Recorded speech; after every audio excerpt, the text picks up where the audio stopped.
Bismillahirrahmanirrahim. Assalamualaikum warahmatullahi wabarakatuh. Sebelumnya, terima kasih disampaikan untuk kakak-kakak asisten, terutama Mas Mukid, selaku asisten praktikum saya dalam praktikum komunikasi data modul 3 kali ini dengan judul pengalamatan jaringan dengan IP dinamik. Perkenalkan, nama saya Muhammad Rifki Miftahul Khair, angkatan 19.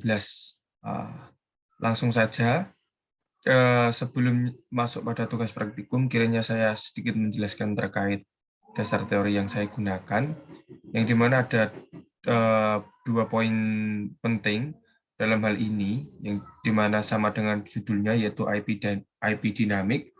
Kemarin kita pada modul 2 telah belajar terkait tentang IP lokal dan IP publik. Nah, sekarang kita belajar terkait IP dinamis. IP dinamis seperti namanya yang dimana IP yang selalu berubah-ubah. Sedangkan IP statis yang dimana sebenarnya sudah kita gunakan dalam modul 1 dan modul 2, yang dimana IP statis adalah IP yang dimana kita tentukan sendiri.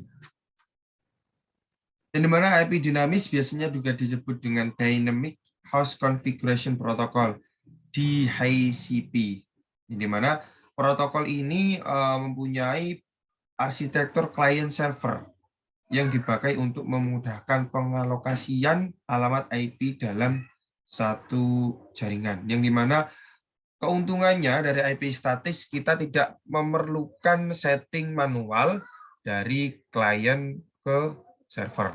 Nah, pada tugas pendahuluan juga kita diminta untuk menjelaskan tentang IP statis, IP dinamis, IP lokal, dan IP publik. IP lokal dan IP publik tentunya sama seperti namanya, IP lokal dalam skala lokal dan IP publik dalam skala global. Nah, seperti yang saya jelaskan terkait IP statis dan IP dinamis di awal, bahwasanya IP statis yaitu merupakan IP yang kita atur secara manual dan tidak akan berubah-ubah. Dan sedangkan IP dinamis adalah IP yang berubah-ubah tergantung server, di mana tentunya juga mempunyai kelebihan serta kekurangan. Yang pertama, kelebihan DHCP yaitu jelas mempermudah pengelolaan alamat secara otomatis dan mempermudah transfer, di mana transfer data antara komputer klien dan komputer server karena karena alamat IP ditentukan oleh server. Tentunya juga menghemat waktu dan menghemat tenaga server tanpa memerlukan tenaga kerja tambahan. Nah, kekurangannya juga pada IP dinamis yang dimana proses pengelolaan alamat IP ini bergantung pada server. Jadi kita tidak pernah bisa mengatur alamat IP yang akan kita gunakan. Jadi semua dikelola oleh server. Dan selanjutnya kita tidak memiliki otorisasi apapun, bahkan validasi keaslian, di mana hal ini memungkinkan seorang untuk membuat alamat IP pada komputer kita. Nah, pada tugas praktikum kali ini, langsung saja, sebenarnya tugas praktikum nomor 1 dan nomor 2, poinnya sama, yang dimana kita diminta membuat jaringan yang terdiri dari 1 server dan 7 klien, tentunya nanti dihubungkan dengan switch.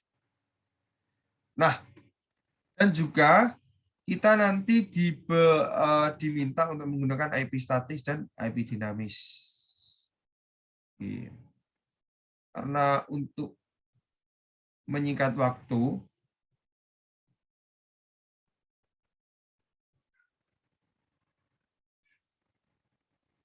saya sudah membuat yang dimana 7 PC, 7 dan 1 server, dan ini tentunya dengan switch PC 1, 2, 3, 4, 5, 6, 7. Nah, di sini saya menggunakan tipe switch 2950/24.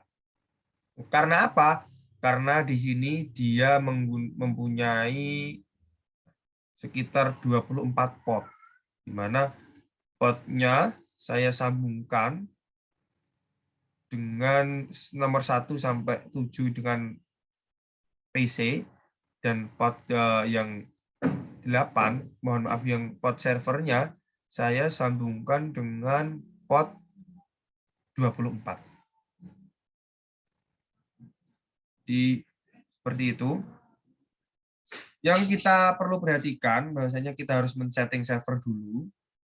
Kita mateng server dulu. Jadi IP address-nya saya di sini menggunakan 192.168.1.100 dengan subnet mask default. Untuk apa? Nanti ini sebagai server di mana nanti default gateway-nya kita masukkan ini 192.168.1.100.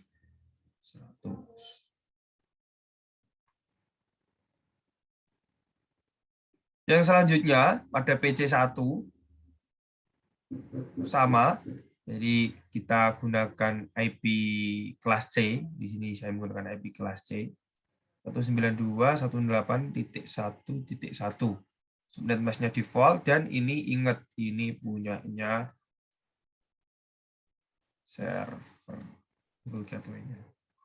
Nah, apa bedanya komputer satu dengan komputer yang lain? Sebenarnya perbedaannya ada di sini saja, di ini, IP kelas C.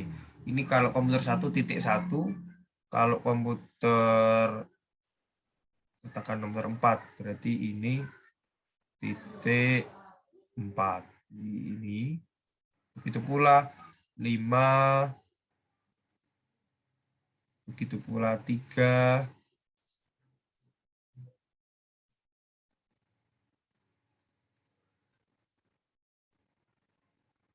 dan begitulah pula seterusnya. Nah, sebenarnya kita sudah bisa menganalisis secara umum karena di sini sudah ada garis hijau, bisa transfer. Tapi kita tetap harus mencoba. Jadi kita coba mengirimkan. Coba mengirimkan. Sini katakan PC1, antara PC dulu ya. Successful, PC1 destinasi, PC2, PC2 ke PC3, PC3 ke PC4, PC4 ke PC5, PC5 ke PC6, successful, PC6 ke PC7, successful semua. Oke, PC6 ke PC7. Yang selanjutnya, mari kita coba dari server ke PC1. Oke, itu bisa menyambung. PC server ke PC2, oke, tersambung. Server ke PC3, oke, tersambung.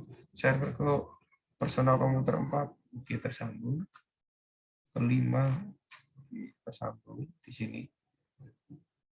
Mungkin saya beri anotasi spotlight di sini.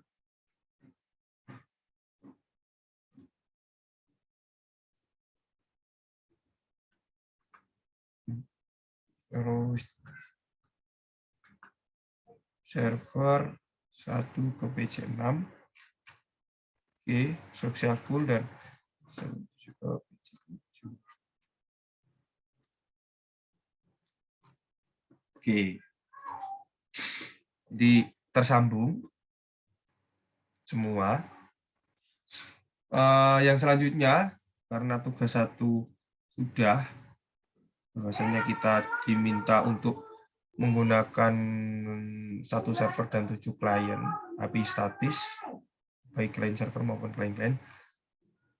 Nah, yang sekarang kita harus menggunakan IP dinamis.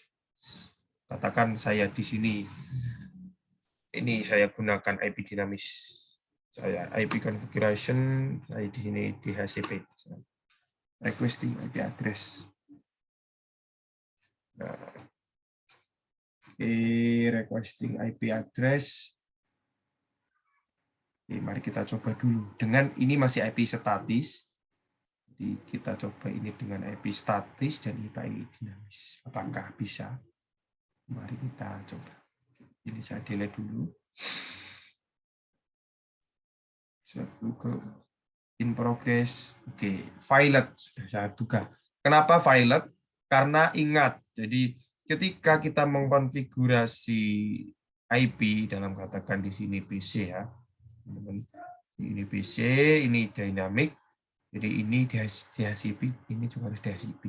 Misal, ya kan? Kita ganti di sini IP configuration DHCP. Requesting IP address. Sini DHCP. Teman-teman ini server 1. Oke. Apakah bisa? Mari kita coba. Bismillahirrahmanirrahim. Oke, successful. Server 1 to PC1. Apakah server 1 ke PC2 bisa? Tentunya tidak bisa. Karena ini masih statis. Mari kita ubah DHCP. Masih requesting.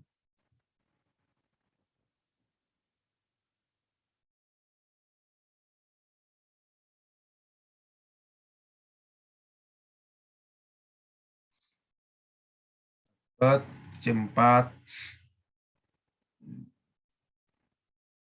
dapat untuk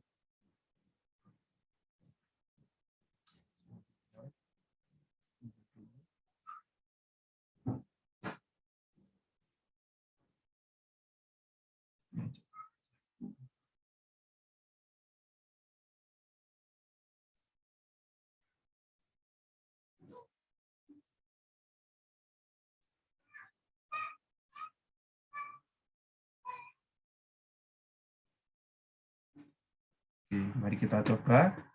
Tadi masuk ke komputer 2 ya. Server nomor 2 successful, server komputer 3 successful, keempat successful, kelima successful, keenam successful,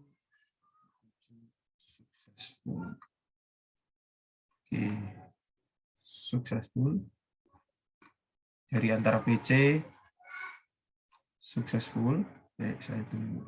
Nah, antara PC1 ke PC2 successful, PC2 ke PC3 successful, PC3 ke PC4 successful, PC4 ke PC5 successful, PC5 ke PC6 successful, PC6 ke PC7. Oke, jadi cukup menurut saya